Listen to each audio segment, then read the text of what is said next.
어느 날 나는 친구들과 함께 산속에 위치한 작은 펜션을 빌려 주말을 보내기로 했다. 이곳은 인터넷에서 유명한 귀신 나오는 펜션이라는 소문이 돌고 있었지만 우리는 그런 이야기를 믿지 않았고 오히려 재미로 여기며 여행을 계획했다. 펜션은 산길을 꽤 오랫동안 올라가야 있었고 주위에는 조용하고 을씨년스러운 분위기가 감돌았다. 도착하자마자 우리는 짐을 풀고 바비큐 파티를 하며 즐거운 시간을 보냈다.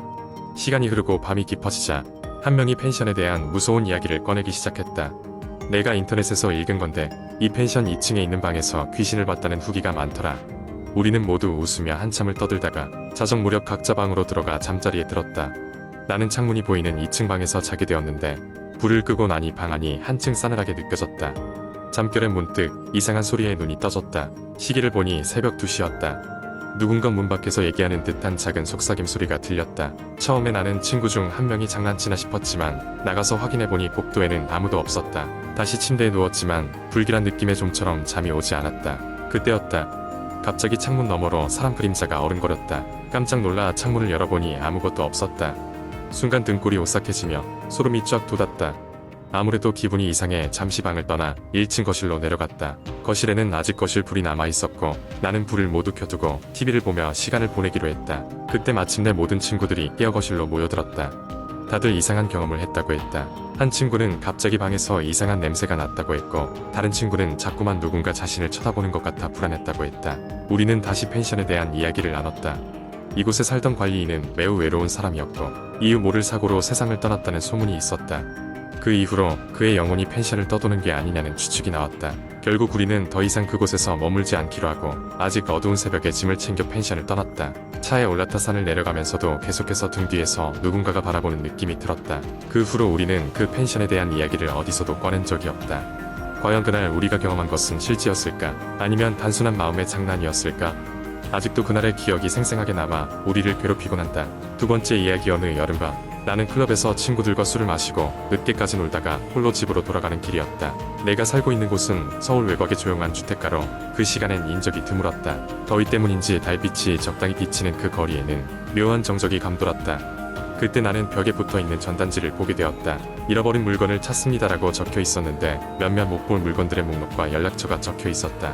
이상한 건 그 물건들 중 몇 가지는 잃어버린 인형, 잃어버린 갈매기 깃털, 잃어버린 음악 소리처럼 도무지 이해가 가지 않는 것들이었다.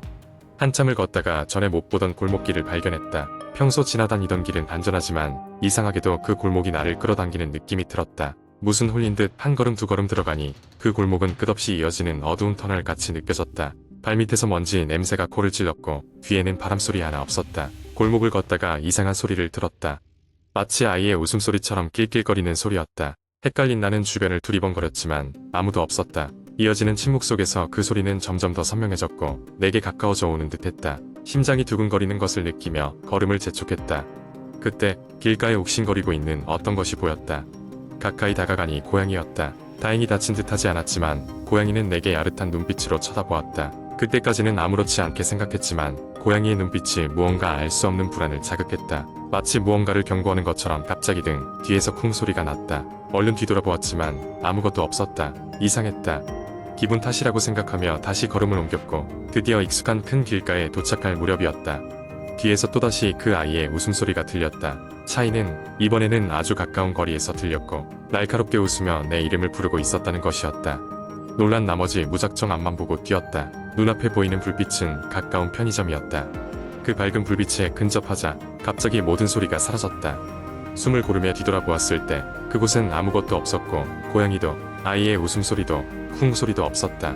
마치 아무 일도 없었다는 듯이 그날 밤 집에 돌아와 침대에 누웠지만 자꾸만 떠오르는 그 골목의 기묘한 소리와 고양이의 눈빛이 머릿속에서 떠나지 않았다.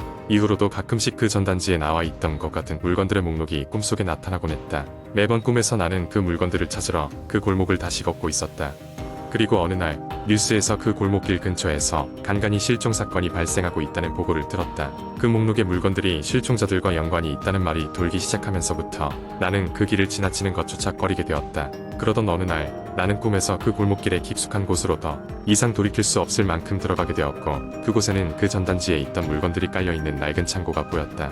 그리고 그 창고 안에 잃어버린 웃음을 가진 존재들과 반짝이는 눈빛을 가진 고양이들이 나를 기다리고 있었다.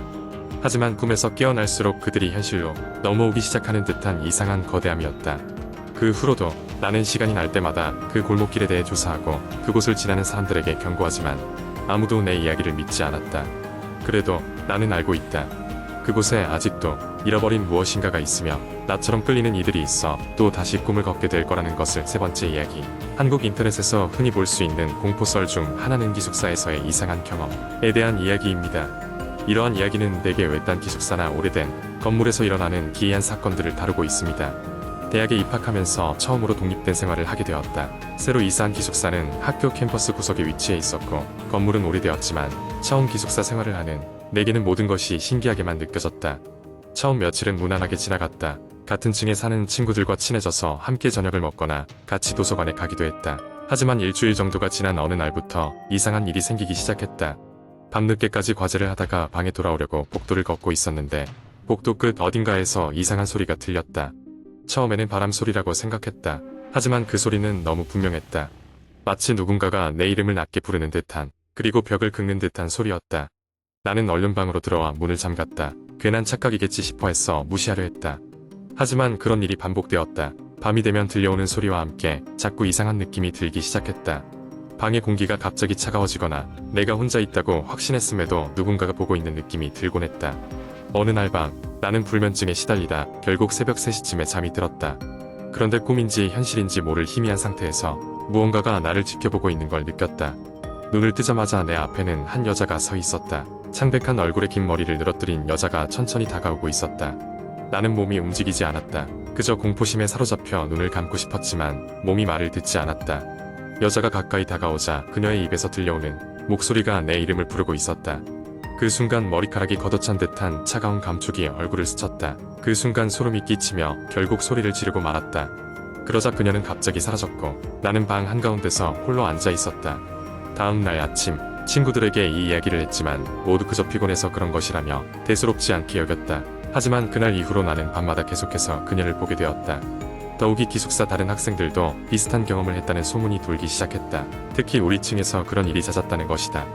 조사를 해본 결과 이 기숙사는 예전에 화재가 발생해서 많은 이들이 다치고면 명은 목숨을 잃었다는 사실을 알게 되었다. 그중 한 명인 여학생이 나와 비슷한 나이였다는 이야기도 나왔다.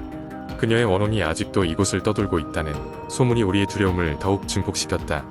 결국 학교 측에서는 기숙사 시설 개보수를 이유로 우리를 다른 곳으로 임시 거처를 옮겼고 그 사건 이후 나는 그녀를 더 이상 볼 수 없었다. 하지만 지금도 가끔씩 그 밤의 공포를 떠올리면 소름이 돋는다. 누구에게도 확실한 설명을 들을 수 없었지만 그 경험은 내게 잊을 수 없는 기억으로 남아있다. 여전히 그 기숙사는 몇 년에 한 번씩 비슷한 소문이 돌고 있다고 한다. 밤이 깊어질수록 텅 빈 복도 끝에서 들리는 발소리와 누군가의 낯선 목소리는 그곳을 지나는 사람들의 뇌리에서 쉽게 지워지지 않았다. 네 번째 이야기. 어느 날 밤 나는 서울 변두리의 작은 원룸에서 혼자 살고 있었다. 방은 좀 낡았고 주변은 조용했지만 나름대로 만족스럽게 지내고 있었다. 그날은 평소와 다름없이 늦게까지 회사에서 일하고 집에 돌아와 휴식을 취하려던 참이었다. 집에 도착해 간단히 샤워를 하고 나서 침대에 누웠다. 하지만 좀처럼 잠이 오지 않았다. 이상하게도 침대에 누워있는데 자꾸만 누군가가 벽을 두드리는 소리가 들렸다. 쿵쿵 규칙적인 소리였다. 나는 이 소리가 어디서 나는 건지 알 수가 없었다. 혹시 윗집에서 뭔가 작업을 하나 싶어서 잠시 귀를 기울였다. 그러나 소리는 점점 더 커져만 갔다. 단순한 두드림 소리가 아니라 마치 누군가가 내 벽을 통해 나를 부르는 것 같았다. 심장이 두근거리기 시작했다. 나는 결국 잠에서 깨어 거실로 나왔다. 소리는 여전히 계속되고 있었다. 소리가 나는 쪽으로 조심스럽게 다가갔다. 소리는 거실 한 구석, 벽에서 나는 것 같았다. 나는 조심스럽게 벽에 귀를 대어 보았다. 그 순간 벽 너머에서 낮은 목소리가 들렸다. 처음에는 무슨 말을 하는지 알아들을 수 없었지만 계속 귀를 기울이자 도와줘 라는 말을 반복하고 있었다. 나는 한동안 멍하니 서 있었다. 그 소리는 너무나 간절하고 처절했다. 놀란 나는 잠깐 뒤로 물러났다. 마침 그때 핸드폰이 울리기 시작했다. 수화기를 들어보니 친구의 목소리가 울렸다. 혹시 너도 이상한 소리 들려? 라는 다급한 친구의 목소리에 나는 상황을 설명할 틈도 없이 끄덕였다. 친구는 놀란 목소리로 나도 같은 소리 들었어. 근데 방금 외출했다가 돌아왔더니 소리가 멈췄어. 너도 나와봐 라고 말했다. 나는 망설였지만 결국 잠시 밖으로 나가야겠다고 생각했다. 현관문을 열고 밖으로 나가면서 문을 잠그려고 했을 때 바람이 부는 것처럼 싸늘한 기운이 스쳤다. 계단을 내려가며 조금 긴장이 풀리던 순간 다시 그 소리가 들려왔다. 이번에는 복도 끝에서 들려왔다. 쿵 쿵 쿵. 나는 그쪽으로 조심스럽게 다가갔다. 복도의 불빛은 희미했고 발소리가 너무 크게 들릴까 두려웠다. 그러다 복도 끝에 다다랐을 때 나는 무언가가 풀썩하고 떨어지는 소리를 들었다. 그곳엔 작은 나무 상자가 있었고 문득 이상한 냄새가 공기 중에 떠돌았다. 나는 호기심 반, 두려움 반으로 상자를 열어보았다. 그 안에는 오래된 낡은 사진들, 그리고 반쯤 불에 탄 일기장이 들어있었다. 그 순간 등 뒤에서 싸늘한 숨결이 느껴졌다. 얼어붙은 채로 뒤돌아보니 복도에는 아무도 없었다. 온몸에 소름이 돋은 나는 일기장을 집어들고 곧장 집으로 돌아왔다. 그날 밤은 그 일을 계속 곱씹으며 잠을 설쳤다. 결국 다음 날 아침 일기장을 펼쳐 읽어보기로 결심했다. 낯선 글자로 빽빽이 적힌 일기장은 놀랍게도 그 건물에 살던 옛 주민의 기록이었다. 그의 기록은 점점 알 수 없는 존재가 자신을 괴롭히고 있다는 이야기로 가득 차 있었다. 마지막 페이지에는 흐릿한 글씨로 이렇게 적혀 있었다. 그것은 언젠가 다시 돌아오리라. 그 후로 나는 매일 밤마다 누군가가 벽을 두드리는 소리에 시달렸다. 나는 그 소리에 익숙해질 수 없었다. 마치 벽 너머의 존재가 나를 점점 가까이 끌어들이려는 것 같았다. 그날 이후 나는 그곳을 떠나야겠다고 결심했다. 더 이상 그곳에 남아있는 건 미친 짓이었다. 마지막으로 방을 나서는 날, 나는 복도 끝을 또 한 번 바라보았다. 그곳에는 여전히 나무 상자가 있었고 내가 만든 상처가 그대로였다. 나는 다시는 그곳에 돌아가지 않을 것이다. 하지만 가끔씩 밤늦게 깨어날 때가 있다. 그럴 때면 여전히 쿵쿵 하는 소리가 귀에 아른거린다. 문득 그 목소리가 가라앉은 채로 나를 부르는 듯하다. 얼른 이 일이 단순한 나의 상상일 뿐이었다고 믿고 싶다.